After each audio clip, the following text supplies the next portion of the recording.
Some of the other things that have worked for me in terms of managing my hoarding and cluttering issues would be really being conscious of how I'm handling stress in my life.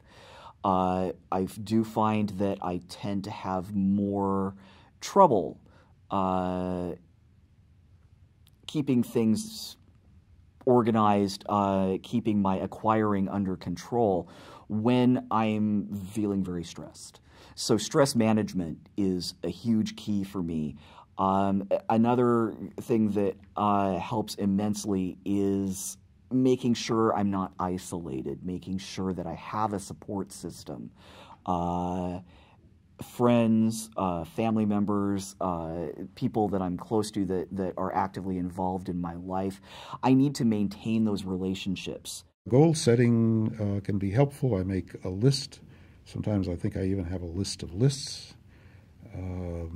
So it's a reminder. One thing I've come to think about lists is not to make them too big, because then the task becomes overwhelming.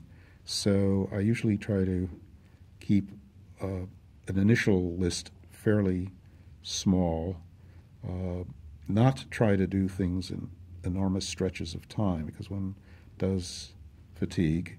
Maybe 15 minutes, half an hour, manageable tasks, and then maybe a break as a sort of small reward. When I accomplish that, then when I'm ready, then on to the next task and the same thing. It's the 3 Ps, and the 3 Ps are perfectionism, procrastination, paralysis. And my perfectionism in so many really little things shuts me down. I say, okay, I can't do that now, so I'll procrastinate today, and then it leads to the paralysis, and then 2 weeks have gone by, a month has gone by.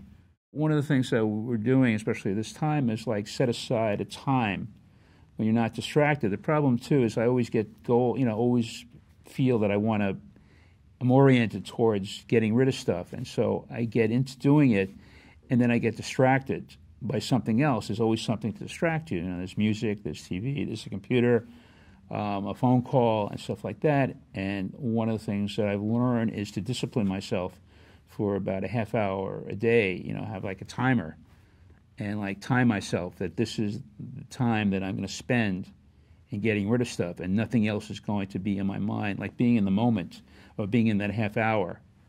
And I'm really learning how to focus myself on that, just concentrating on that. I was doing cognitive behavioral therapy to treat my depression, and it turns out that cognitive behavioral therapy is one of the best ways to treat hoarding and cluttering issues. I was able to apply the same principles that I learned in treating my depression to my hoarding issues, and it worked. We also have something we call bookending. You can do with friends. Actually, I used to do that with my cousin in Connecticut. You call someone and you say, I'm going to do the dishes now, or I'm going to clean this corner now, and I'll call you when I'm through. And then in several hours, if you haven't called back, hopefully your friend will call you and say, hi, how you doing? And if you're having a problem, you can discuss it with your friend. And if you finish it, you can celebrate with your friend on the phone. So that's another type of support that really helps. Loneliness and alienation is big part of the illness. So the big part of the solution is trying to get more company. And I figure tea party is one of the way. So that has been always one of my goals, to have a tea party at least once a month with at least 2, 3, 4 friends, and have fun.